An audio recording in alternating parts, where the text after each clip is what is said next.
Assalamualaikum warahmatullahi wabarakatuh.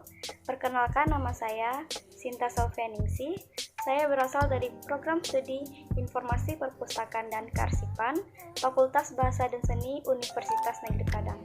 Di video kali ini saya akan menjelaskan salah satu dari pertemuan awal hingga akhir mata kuliah manajemen koleksi. Untuk itu, bagi teman-teman yang melihat video ini, jangan lupa di like, komen, and subscribe. Salah satu materi yang saya pilih yaitu pengembangan koleksi perpustakaan. Teman-teman semuanya pasti udah tahu apa itu koleksi perpustakaan.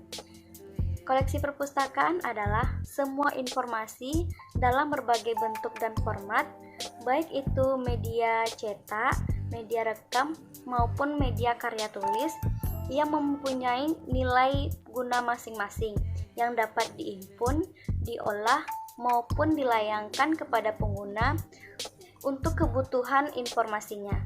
Pengembangan koleksi menurut para ahli yaitu salah satunya Profesor Dr. Handes Sulistyo Basuki adalah suatu yang lebih ditekankan kepada pemilihan buku.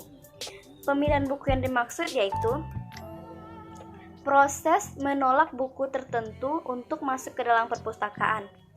Jadi, untuk melaksanakan pengembangan koleksi, perpustakaan yang terarah tentu perlu adanya ketentuan yang jelas sebagai pegangan bagi pengguna lainnya. Koleksi di perpustakaan terdapat dua bagian, yaitu media tercetak dan media tidak tercetak. Yang pertama, media tercetak.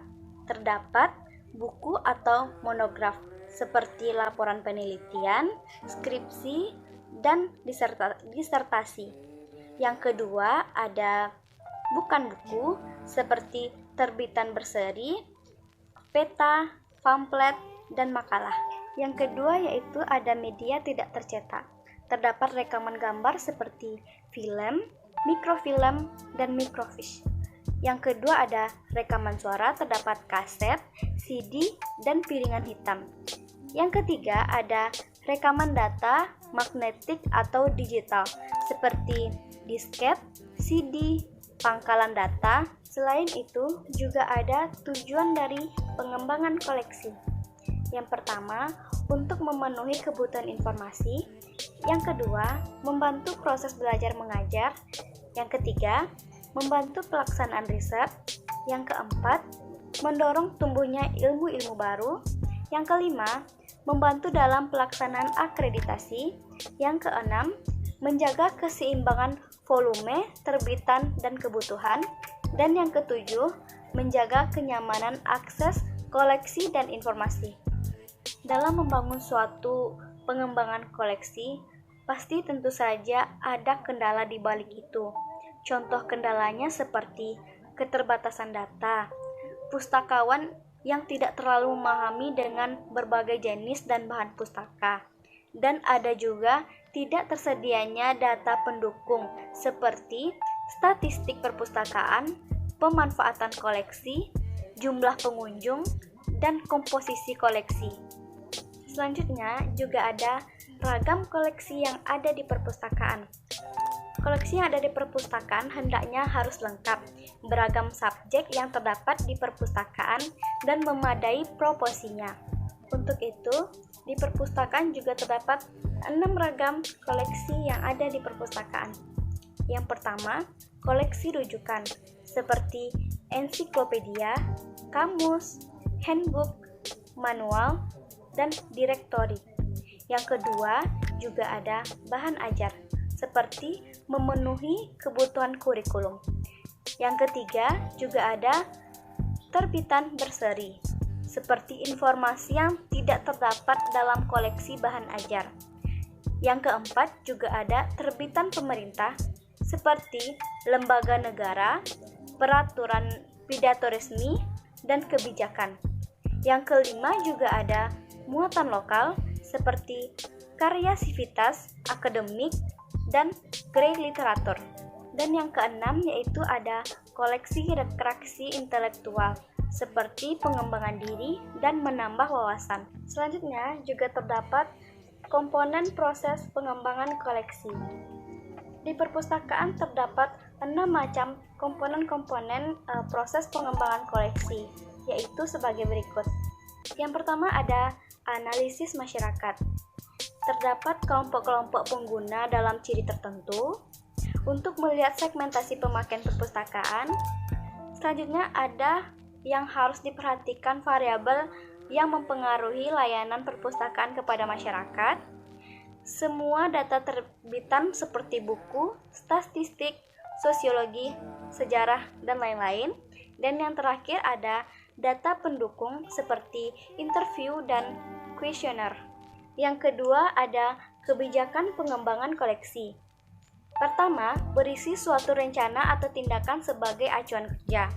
Yang kedua, meliputi kebijakan perpustakaan untuk mengembangkan koleksi, mengarahkan dana, dan menempatkan jenis-jenis koleksi. Dan yang ketiga ada kebijakan-kebijakan yang diperhatikan khususnya pada saat mengambil keputusan.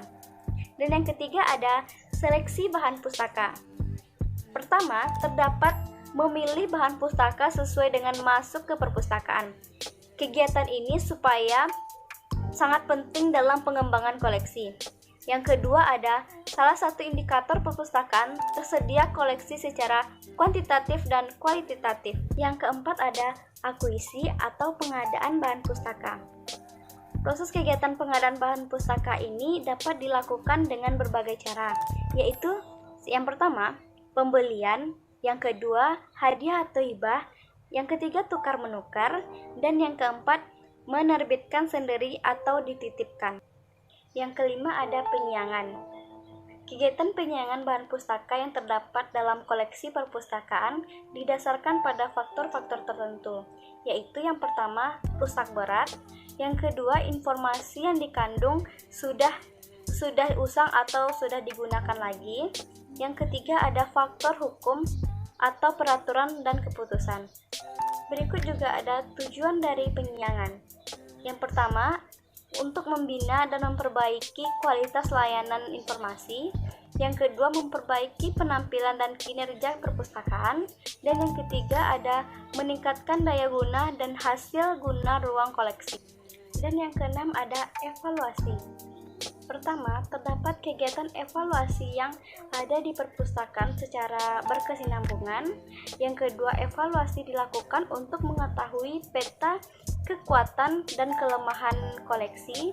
Dan yang ketiga ada berguna untuk mengetahui sejauh mana efektivitas bagi pengguna dan dapat diketahui anggaran tiap tahunnya.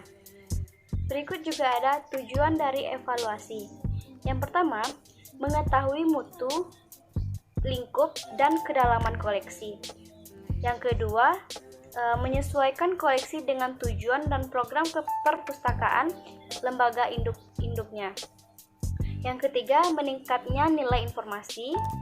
Keempat, mengetahui kekuatan dan kelemahan koleksi. Dan yang terakhir, menyesuaikan kebijakan penyiangan koleksi.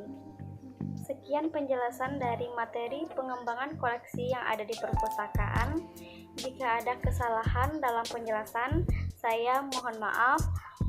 Video ini sebagai penilaian ujian akhir semester saya. Sekian, terima kasih. Assalamualaikum warahmatullahi wabarakatuh.